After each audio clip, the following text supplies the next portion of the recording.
está nuestro petróleo, tenemos que venderlo escondido, venderlo a precios bajos, a descuento, y eso hizo que se mermaran considerablemente los ingresos del país. Desde el 2017 en que empezaron las acciones financieras, hubo una caída vertical de la economía. Ojo, no estoy diciendo que solamente fue por las sanciones. Hay temas de administración del gobierno que tampoco funcionaban bien. Pero las sanciones terminaron de precipitar la crisis económica que vivimos los venezolanos. Agravaron la situación. Pero la agravaron seriamente, Vladimir. Entre el 18 y el año 2020, Venezuela pasó por la crisis económica más grave de su historia contemporánea. Que vimos en el momento del 18, incluso escenas de hambruna y situaciones bien críticas que vivió el país. Las sanciones no solamente no ayudaron, sino que, como tú mencionaste anteriormente, reconocido por los gringos además, fueron un precipitante de esa crisis económica. El Congreso americano, el 26 de enero de este año, se pronunció en su departamento o desde su departamento de investigación diciendo que no solo habían sido fallidas sacando a Maduro del poder, sino que habían precipitado una crisis humanitaria y migratoria. Y eso está publicado por el Congreso americano, eso no lo estoy diciendo yo. Oye, si de alguna manera son capaces de reconocer eso, si empezaron con la intención de acuerdo en Barbados, con una liberación de una licencia que es clave, o sea, de una sanción que es clave a través de una licencia, que es la licencia 44, que es justamente aquella sanción o aquellas sanciones sectoriales que nos impiden explotar y comercializar petróleo. Si sabemos que Venezuela depende de la renta petrolera, si sabemos que los 30 millones de venezolanos dependemos de forma directa o indirecta de esa renta petrolera, tratar de nuevamente poner una sanción sectorial, o sea, regresar las sanciones antes de octubre, es condenar al país definitivamente a la miseria y a una enorme dificultad de recuperarse económicamente. Ahora, una pregunta, Oscar. ¿Los acuerdos con países como Irán, Rusia y China no le permiten al gobierno aliviar la carga financiera? Muy parcialmente. Lamentablemente, el tema financiero, si te refieres a temas de pagos como de tal. Pagos, por ejemplo. De pagos internacionales. De pagos y de compras y pagos. Les recuerdo una cosa. Los sistemas de comunicación para pagos que son electrónicos, el 80% de los sistemas de comunicación depende de una cosa que se llama sistema SWIFT. Exacto. El sistema SWIFT es americano. Exacto. Todos los pagos que pasan por China, sobre todo que salen de China o que entran a China, son revisados por el sistema SWIFT. Los pagos que entran o salen de Rusia, independientemente de que los pagos internos que hace Rusia no sean del sistema SWIFT, los pagos que salen y entran a Rusia sí pasan por el sistema SWIFT. Asimismo los de Europa, que tienen un sistema que es IBAN, pero que está muy conexo al sistema SWIFT. De manera que cuando los americanos te sancionan desde el punto de vista financiero, no es que te dificulta enormemente hacer los pagos. Se pueden hacer a través de triangulaciones, de terceros, de estructuras, pero eso encarece considerablemente el costo de pago. Para que tengas una idea, si tú quieres lanzar un pago tú como privado, Vladimir Villegas, quieres importar unas cosas para vender en Venezuela, materia prima, producto semiterminado, producto terminado. Si tú quieres lanzar un pago a cualquier país del mundo, hoy en día, solamente lanzar el pago fuera de Venezuela puede tener una prima que va entre un costo de entre 5 y 15% del monto que estás transfiriendo. Entonces, claro, ¿eso a quién perjudica? Perjudica al consumidor final, a ti, hermano, a mí, que tenemos que comprar de entrada un producto con un 5 a 15% más de precio, dado solamente por el tema del pago. Eso sin incluir los temas logísticos, el transporte, las cosas naturales de un comercio internacional. Mira, aquí te dice flashado. Estás mirando el tema financiero, pero no miras la necesidad que tiene el país de un cambio político.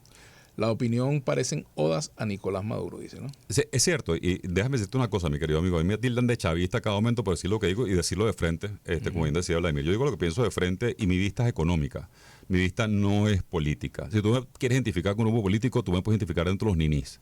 Porque no me puedo identificar ni con los que están haciendo gobierno, ni tampoco con los opositores.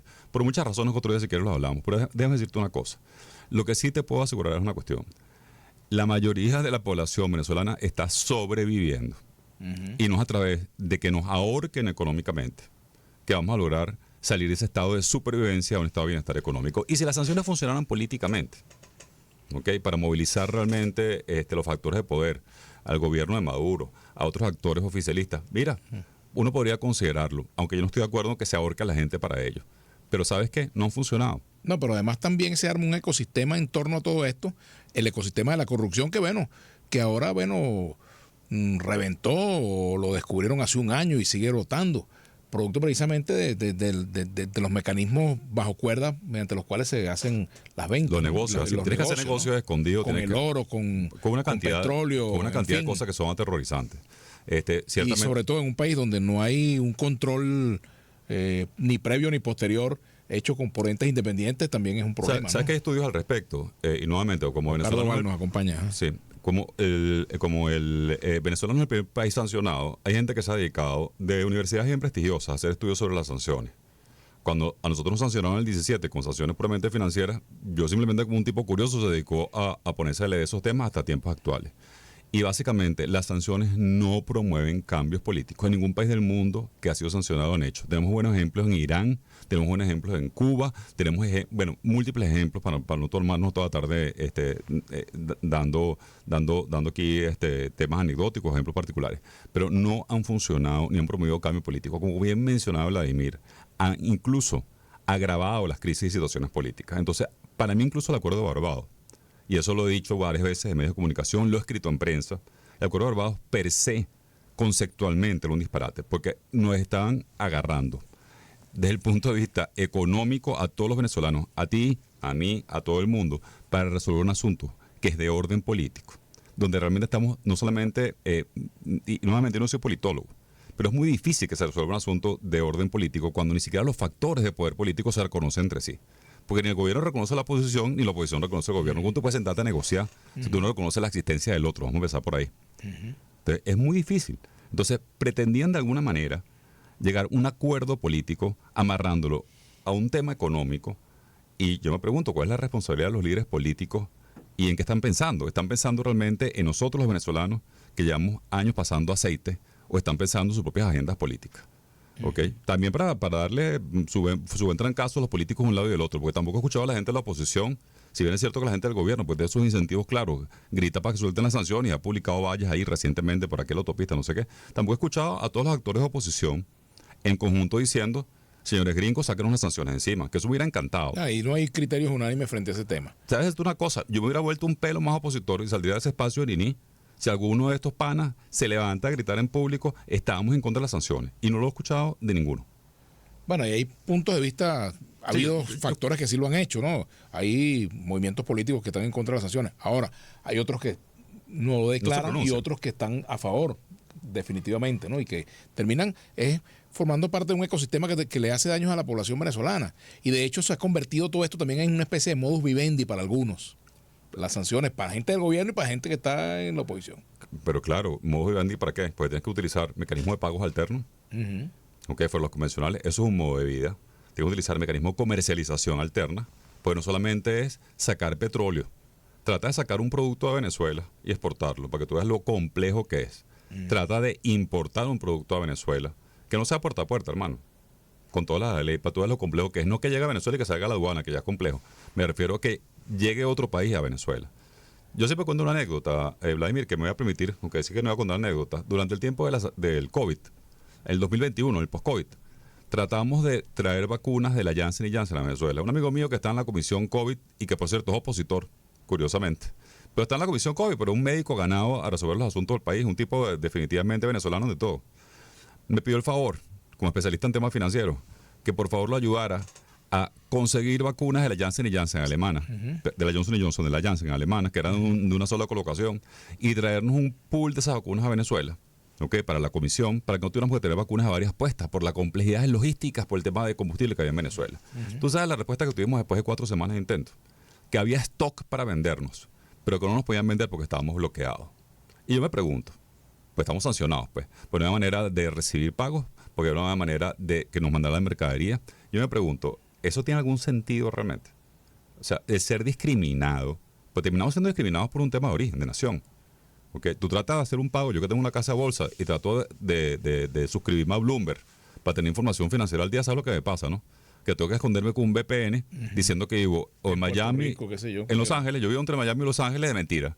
Entonces yo tengo que vivir entre sitios. Yo vivo en Caracas realmente, pues tengo un VPN en Los Ángeles, otro VPN en Miami y vaya usted a saber, y tengo que utilizar además pasaporte de otra nacionalidad porque mis hijos, pues en paz descanse, eran de afuera de Venezuela. Entonces tengo un pasaporte español para poder abrir cuentas en otros países porque como venezolano me la rechazan. Entonces, nuevamente, eso me pasa a mí que estoy en una posición privilegiada. La pregunta es qué le queda a la masa de la población venezolana que está en situaciones más vulnerables y que es la que está pagando los platos rotos. No son los políticos, hermano. Ojalá fueran los políticos que son responsables, además de este barajuste, los de un lado y los del otro, por cierto. Tanto de lobear las sanciones en su momento, como no hacer las cosas para quitarlas. Pero bueno, nuevamente, si las sanciones trajeran algo positivo, si realmente se tradujeran en algo, algún tipo de rédito, algún tipo de cosa positiva del país, bueno, mira, yo no estaría aquí hablando. Aquí nos dice Orlando Nicolás Sasto, dice aquí. Caramba, amigo, explícame por qué hemos caído en crisis cuando el gobierno recibió una infraestructura operativa y ahora estamos en la miseria. Aquí dice Jackson Labora, los venezolanos merecemos votar libremente. Bueno, sin insultos, Jackson, porque tú no tienes por qué calificar de tarifado a alguien porque tenga un punto de vista distinto al tuyo. No, y aparte no ha mandado real, entonces no. Así es, de paso, bueno, no reconoce la violación de derechos del régimen venezolano, Maduro no cumplió su palabra. Bueno, ese es otro asunto, el tema político, el tema de soberanía. Ahora, los acuerdos de Barbados son muy claros en cuanto a un conjunto de compromisos que ambos, que los actores políticos totalmente, asumieron. Totalmente. Lo que me parece irresponsable es que los actores políticos nuevamente supediten la economía nacional a temas políticos. Aquí Zoraida Castro dice, buenas tardes, no eres político, pero debes votar por alguno, porque yo no soy política, pero soy opositora. Bueno, me parece bien. Se respeta tu posición, Zoraida. Ajá. Orlando Nicolás, explícame cómo se han perdido más de 90.000 millones con sanciones. Por cierto, ¿cómo es posible eso de las sanciones, que hayan estado en medio de un mecanismo de sanciones, y se habla de 23.000 millones de dólares? No, probablemente sea más, fíjate, eso probablemente sea más. Eso responde a parámetros econométricos. ¿Qué quiere decir? Uno puede trazar, y de hecho hay un trabajo publicado por Luis Oliveros muy bueno, con modelos econométricos aplicados, donde se ve qué hubiera pasado sin sanciones con el deterioro que traía el país desde el punto de vista del manejo administrativo, y qué pasó con sanciones. Bueno, cuando tú ves los dos escenarios, realmente ves que las sanciones tienen un peso estadístico en lo que es la desmejora de la actividad económica nacional. ¿Okay? Te insisto, no son la causa única, estamos clarísimos en eso, pero son una causa bien importante también. ¿Qué es lo que pasa? Cuando te pones a sacar cuentas de lo que hubiéramos podido exportar, ¿okay?, por petróleo en los años que hemos estado sancionados, es básicamente un lucro que no se dio en esos años de alguna forma, un ingreso que no se tuvo. Las estimaciones más pequeñas te hablan justamente de una cifra en torno a los 30.000 millones de dólares. ¿Okay? Pero diferentes economistas han sacado cuentas y algunos hablan hasta de 250.000 millones de dólares. ¿Okay? Básicamente por 7 años sin sacar la cantidad de petróleo que podemos estar sacando. Les tengo que recordar a la gente, con mucho esfuerzo se ha recuperado la producción petrolera venezolana, arañando con 3 multinacionales actuando junto con PDVSA. ¿Okay? Y de alguna manera se ha logrado aumentar la producción a casi 900.000 barriles diarios. Pero nosotros en el 2020 pasamos una época de 280.000 barriles al día, que fueron los bajos históricos más importantes después del paro petrolero. ¿Okay? O sea, estuvimos realmente pasando trabajo y necesidad. Con las primeras sanciones financieras se impidió otro financiamiento a PDVSA y a las empresas mixtas asociadas. Recordemos que la mayoría del crudo venezolano no lo saca directamente PDVSA. Lo sacan operadores privados asociados con PDVSA, empresas mixtas, casi todas multinacionales. Y cuando pusieron las sanciones, ¿okay?, salieron disparadas de Venezuela. Entonces, ¿quién saca el petróleo? Es la pregunta. Así es. Bueno, dice Jorge AD63. Las sanciones acaban con la gente de a pie y con la que trabaja y paga nómina todas las quincenas. Es una decisión tomada contra los derechos de los venezolanos. Por primera vez alguien se sienta a responder objetivamente y habla claro de lo que en realidad piensa, de lo que afecta al pueblo común. Lubic Fernando. Entre los ministros que manejó el señor Dado, Jesse Chacón, Ministerios, Meléndez, etcétera, los más recientes, Osvaldo Cripto, no sé qué dice. Dile a Tronitado que Maduro cumpla con el acuerdo de Barbados y piensen los venezolanos para ir a unas elecciones libres y competitivas. Si él cumple, las sanciones no van. Ahora, el asunto de la soberanía también es otro punto que se discute. ¿Hasta qué medida un Estado tiene en sus manos la potestad de incidir en los asuntos internos de otro, ¿no?, con medidas de esa naturaleza? Que ese es el otro tema que se discute, ¿no? Pero también está el asunto de que los países tienen compromisos, ¿verdad? Porque también hay una Carta de Naciones Unidas, hay una Carta de Derechos Humanos. Es difícil ahí el limbo. El límite de lo que es el injerencismo y no el injerencismo. Comienza la soberanía. Totalmente. ¿Dónde están la interferencia o, bueno, también la solidaridad incluso? O sea, estamos en un mundo global. Estamos en un mundo global lleno de acuerdos, además, desde finales del siglo XIX, principios del siglo XX. Hay una cantidad de acuerdos internacionales que tienen que ver con derechos humanos, que tienen que ver con regulaciones de comercio internacional, que tienen que ver con una cantidad de cosas que ya sabemos. Ciertamente, de negar eso y además decir que no estamos en un mundo global, será tapar el sol con un dedo. Un mundo, definitivamente, con sus complejidades, pero más globalizado por un tema de comercio internacional, además, por intercambio de bienes y servicios. Se debe conocer, por supuesto. La pregunta es, ¿la injerencia o el injerencismo de un país en otro? ¿Ok? Mira, siempre que no friegues a un colectivo completo, porque eso es el tema. O sea, cuando tú te lanzas contra 30 millones de personas y además se produce una crisis migratoria con la que vivió Venezuela, por el tema económico que vivimos, la pregunta es, ¿el injerencismo puede llegar realmente a cercenar justamente las libertades de 30 millones, las libertades me refiero económicas, de 30 millones de personas. Oye, yo creo que eso es un poco pasado de tono. Yo puedo entender que alguien, mira, sancione individualmente por temas políticos. Yo puedo entender que alguien ponga limitaciones a alguien por temas políticos. Pero sanciona a los políticos. No me sanciones a mí, no. Claro, las sanciones individuales son otra cosa. Son otra cosa. Por cierto, migración es producto de las sanciones.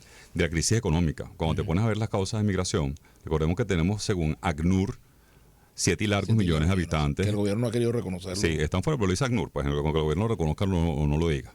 ACNUR, que bueno, digamos que un organismo con cierta relevancia y seriedad, dice que son más de 7 millones de venezolanos fuera del país. Cuando te pones a ver las causas de migración, porque ACNUR se ha dedicado a segmentar, está en la página web de ACNUR, no es ningún misterio lo que estoy diciendo. Ok, sabes dónde están localizados, más o menos la cantidad que existe en cada país y saben las razones de migración. El 90 y tantos % de los migrantes venezolanos salieron por temas económicos, no por seguridad, que es una de las cosas que uno piensa de entrada, ni por temas políticos. No salieron buscando libertad a otros países ni democracia, salieron buscando comida. Ese es otro punto importante. Aquí hay otros comentarios. Estamos conversando con Oscar Doval, es consultor financiero. Rebajaron las sanciones, dice Juan Ara, y Tarek se roba la plata. Entonces, Tarek Laizamen se refiere. Me imagino que debe ser. Todos hablan de las sanciones, pero en Venezuela por más de 24 años han robado a la nación como ningún otro gobierno lo ha hecho y nadie dice o hace nada. Miguel Mora. Yo estoy de acuerdo contigo, tenemos un tema de corrupción estructural en Venezuela que hay que resolver. Ajá. Pregúntale quién tiene la mayor responsabilidad, Alejandro Viamonte. La mayor responsabilidad la tenemos nosotros los venezolanos que nos hemos dejado poner la pata encima.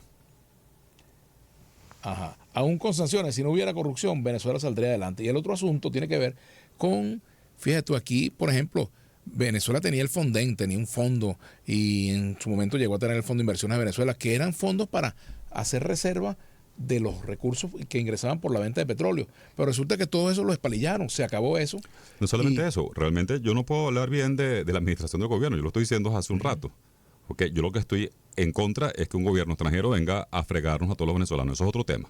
Okay, ciertamente Venezuela tuvo una época de bonanza, igual que yo me acuerdo, yo estaba pequeño en el año 76, pero ya tengo la edad para poder recordarlo perfectamente bien. Me acuerdo de la época de nacionalización petrolera, Carlos Andrés I. También nosotros tuvimos ingresos extraordinarios en esa época. Bueno, por eso te dije. Que se creó el Fondo de Inversión. Justamente, el fondo se creó en ese tiempo. Ingresos extraordinarios. Tú te has acordado también igual que yo de esa época, cuando todos estábamos en una bonanza que no se había ido en Venezuela sin precedentes, pues. ¿Y qué pasó? 7 años después, 6 años después, estamos haciendo un control de cambio porque estábamos en déficit, con una balanza deficitaria. Ahora, seria. Bueno, ya terminando, Oscar, ¿tú crees que el día 18 se produzca una vuelta a las sanciones drásticas? ¿Crees que vamos a una cuestión en término medio? ¿Qué piensas tú? Porque también está el asunto de los equilibrios políticos internos en Estados Unidos, ¿no? Sí, yo creo que probablemente nos lancen por la medida. La noticia que salió en estos días, por cierto, que creo que no es del todo fiable, sabes, que supuestamente iban a regresar con toda la fuerza del mundo con las sanciones. Yo no la veo. Yo creo que también vamos por una solución intermedia, como probablemente te mencionó ayer tu invitado, Palmieri, y lamentablemente una solución intermedia tampoco nos da muchas libertades económicas. Para que tengamos un poquito la gente de idea, nosotros que estamos en el mundo económico, se estimaba este año con la licencia 44, la que probablemente cercenen o nos quiten el día 18, este jueves que viene, se estimaba un crecimiento de 10 a 12%, de la economía. Eso es muchísimo más, de lo que vivimos el año pasado, pero muchísimo más, 3 veces más. Si la licencia la limitan, el crecimiento va a ser mucho más modesto. ¿Y a quién va a fregar eso? No. Ahora, pero Chevron se quedaría, por ejemplo. Chevron se queda porque Chevron tiene una licencia especial y probablemente otras empresas como Repsol, Eni, Morel y Pron quedan por fuera, pero tienen que gestionar sus licencias particulares. Una licencia en particular se tarda en gestionar entre 1 y 2 años.